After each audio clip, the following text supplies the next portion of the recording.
Welcome to the first ever episode of Psychedelic Divas, the podcast where we explore the world of psychedelics through the wisdom of the divine feminine. I'm Carla Detchon, and this is my baby. And I have to be honest, it's taken me 2 years to give birth to this project. And let's just say the process was gut-wrenchingly difficult.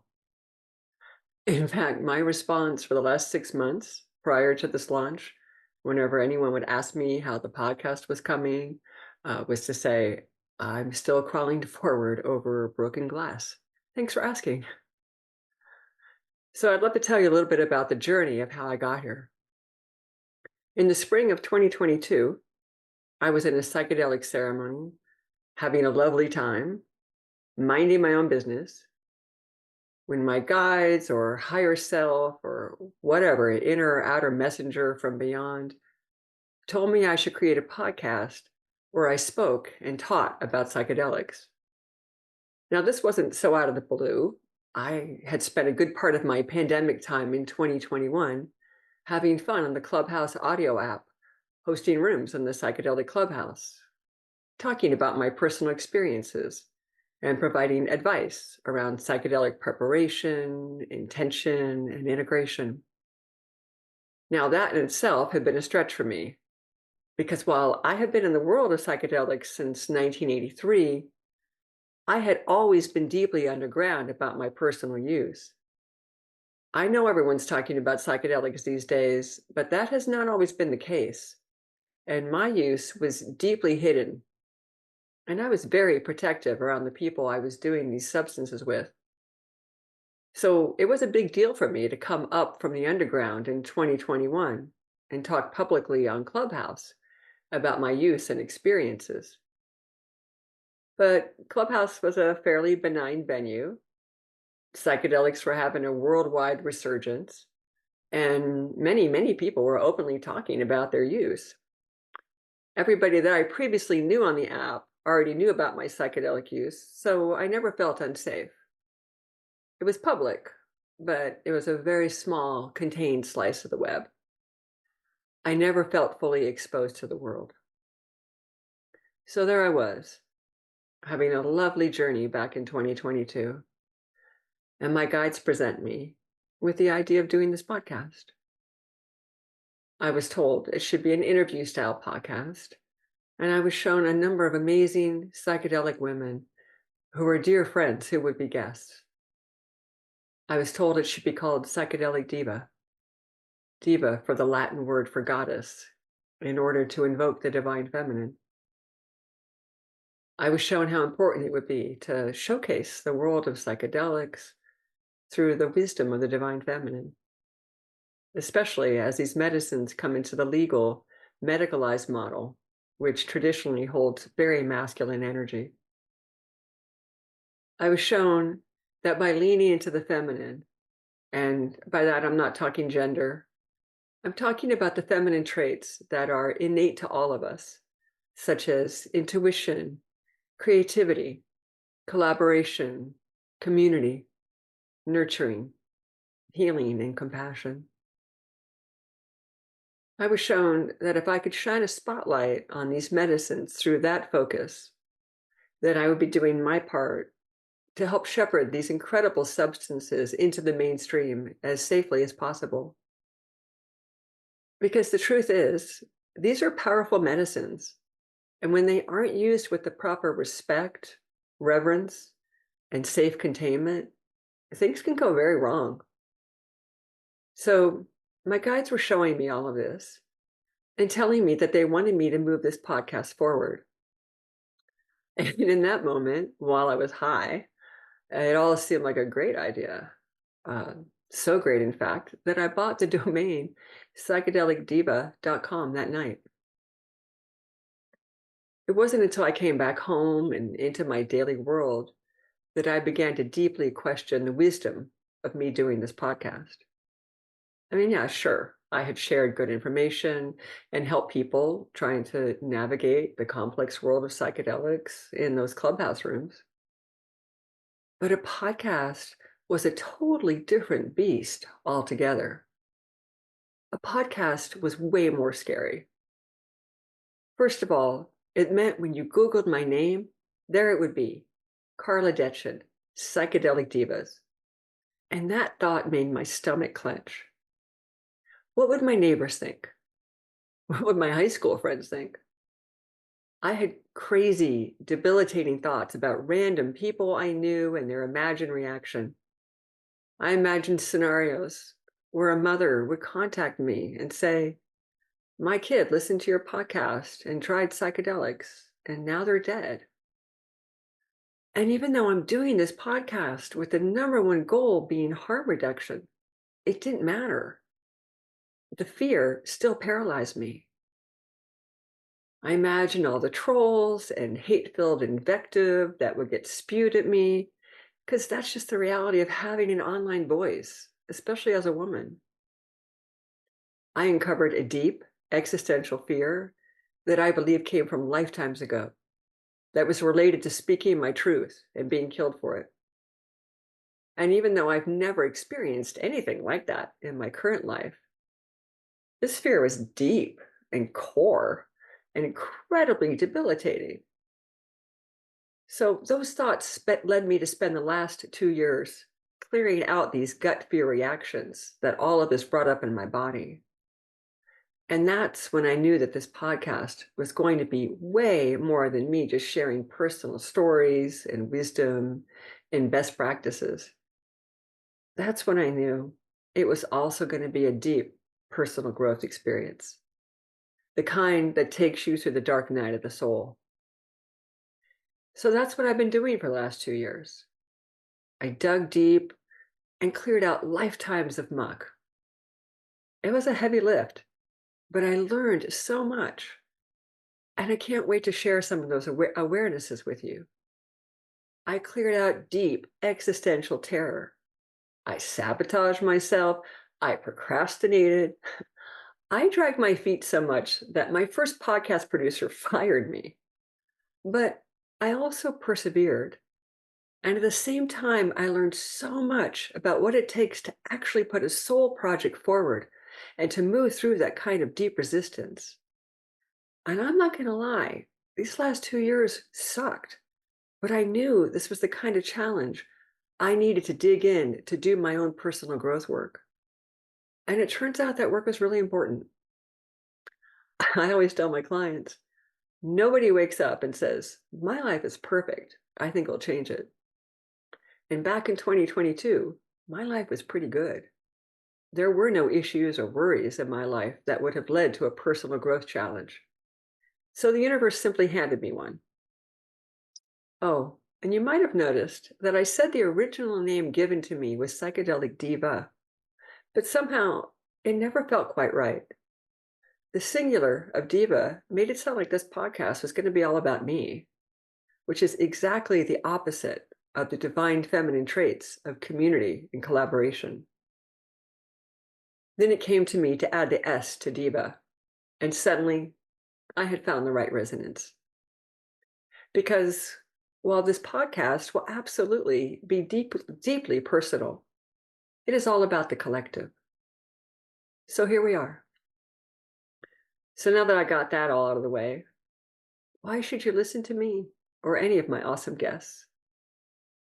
Well, I've been dancing in the psychedelic realms for over 40 years.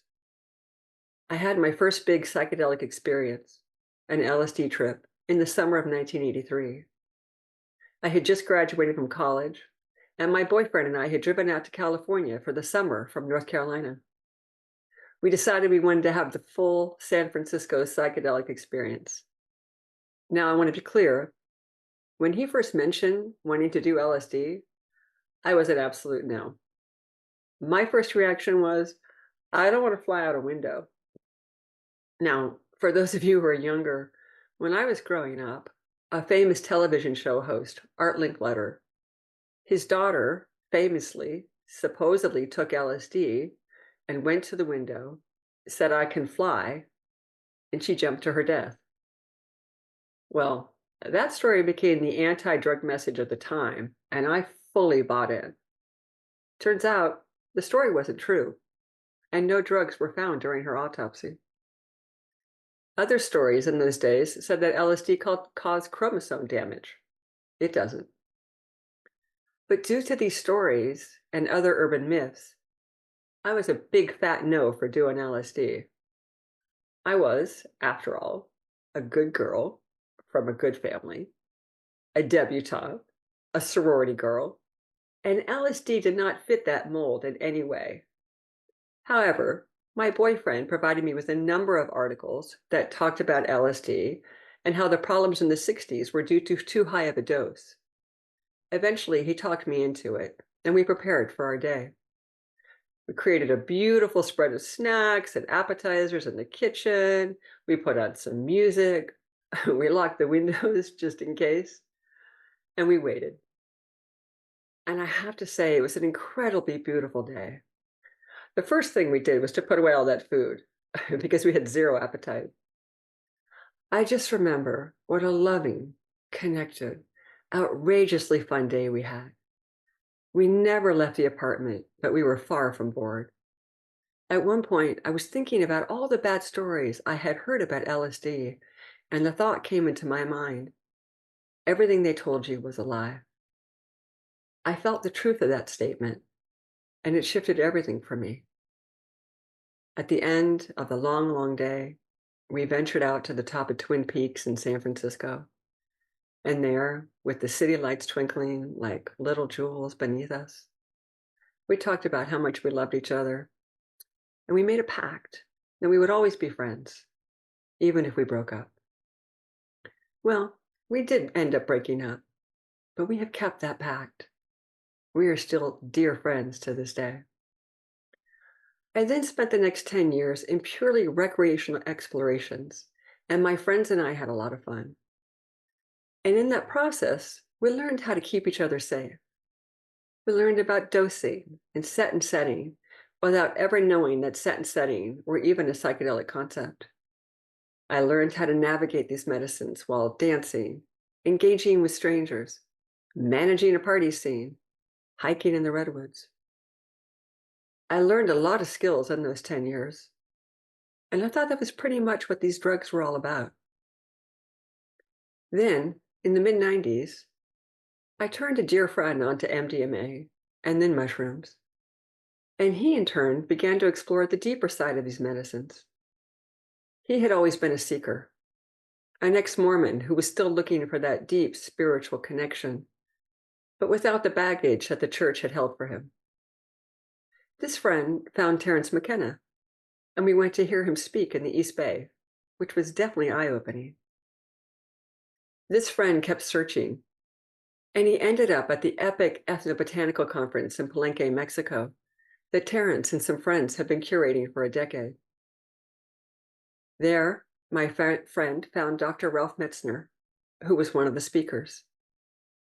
The next time I saw this friend, we were going to a core shamanism training put on by Michael Harner. During the lunch break, he started telling me about the guided psychedelic work he was doing with Ralph. And every fiber of my being said that. I want that. My friend connected me to Ralph, who became my main teacher and mentor over the next 22 years. For those of you who don't know Ralph, he was Timothy Leary's grad student at Harvard, and he, along with Richard Alpert, who became Ram Dass, the three of them were the main creators of the early psychedelic studies at Harvard in the 60s.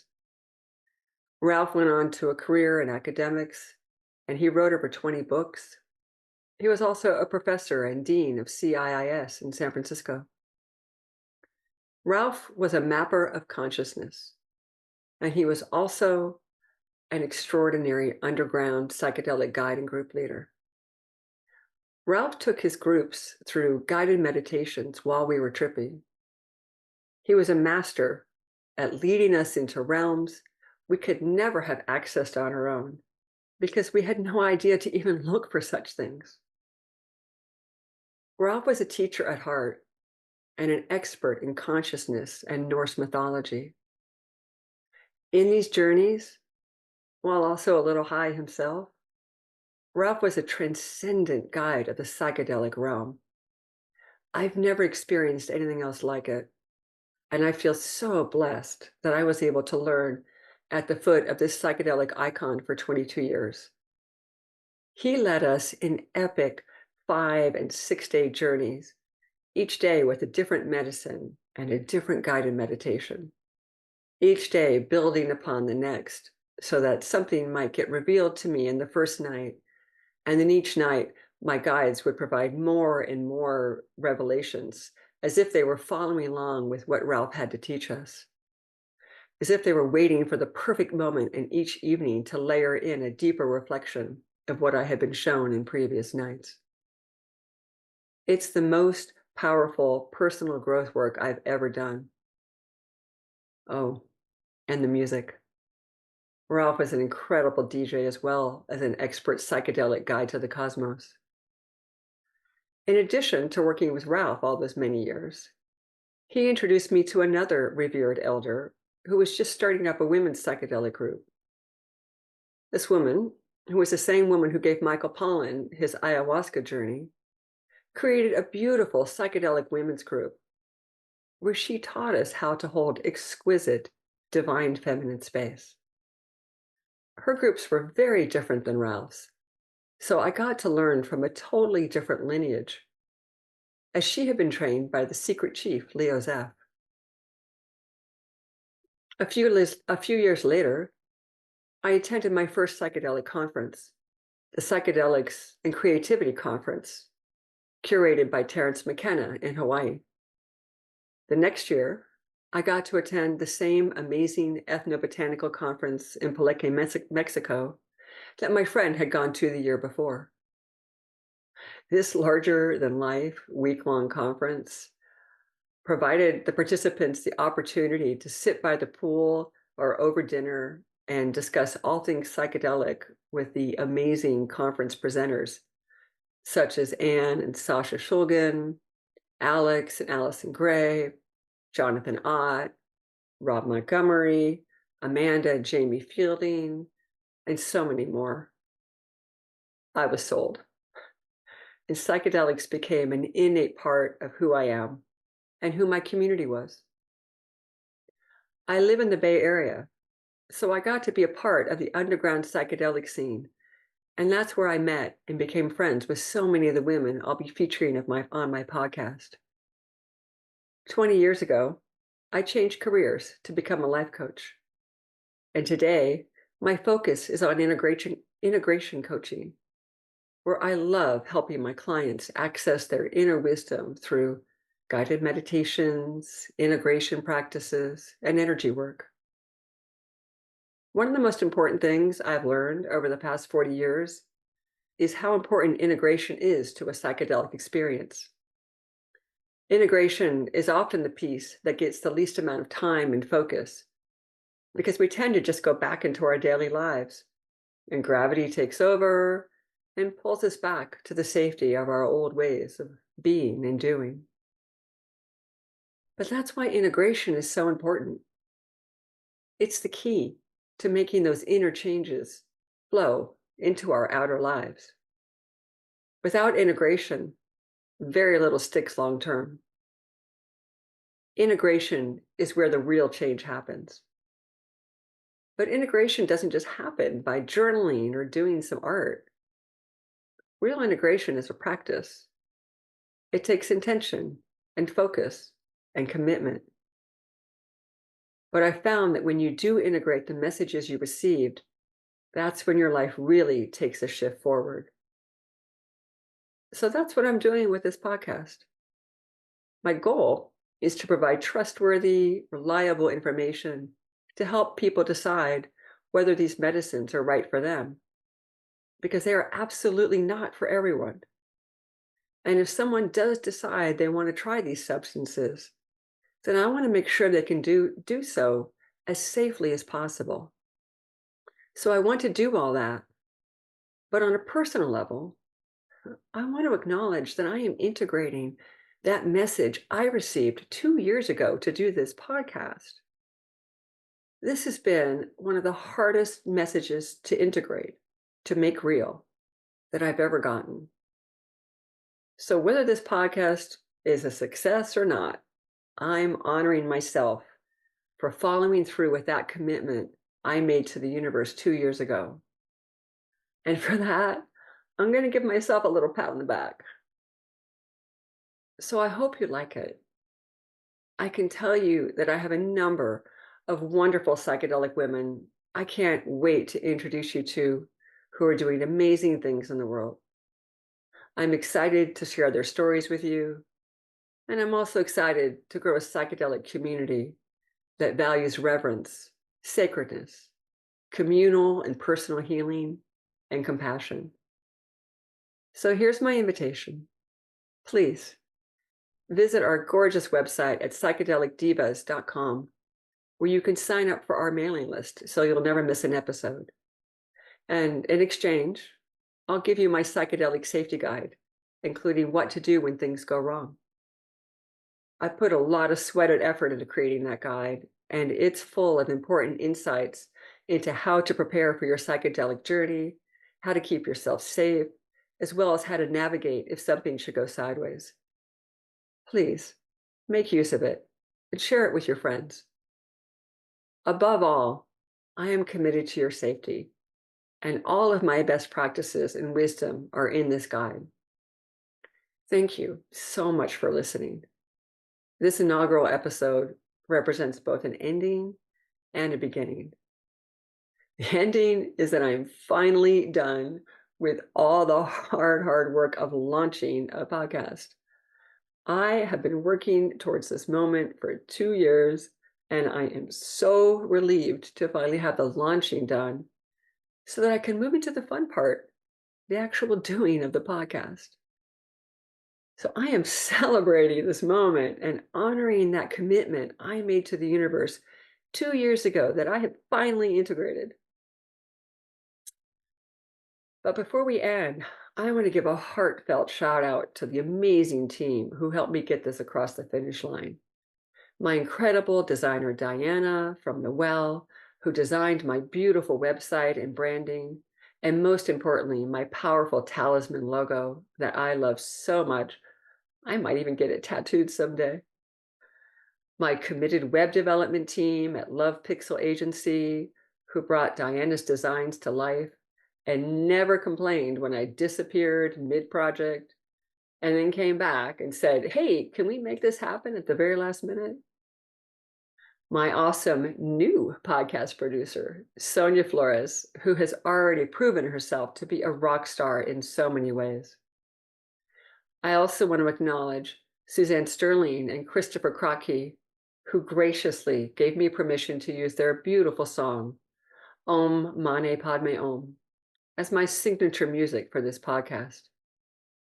And of course, my fabulous husband, Tim, who went through the last hard 2 years with me without too much complaining, and who has been my rock and #1 fan. I also want to thank you, the listener, especially those of you who will actually provide 5-star ratings and say kind things about this podcast, and forgive me for any and all mistakes that will absolutely be made as I continue to learn and grow through this process. Thank you for offsetting the inevitable trolls. It was imagining you that pulled me through the growth challenges of the past 2 years. And finally, I want to honor another Carla, my dear friend Carla Higdon, who is no longer with us. Carla was the unofficial first employee of MAPS way back when, and she is the person who taught me the toast that my psychedelic community still uses to this day. To the highest good and the goodest high. Thank you, everyone, for being part of this journey. I so look forward to growing together.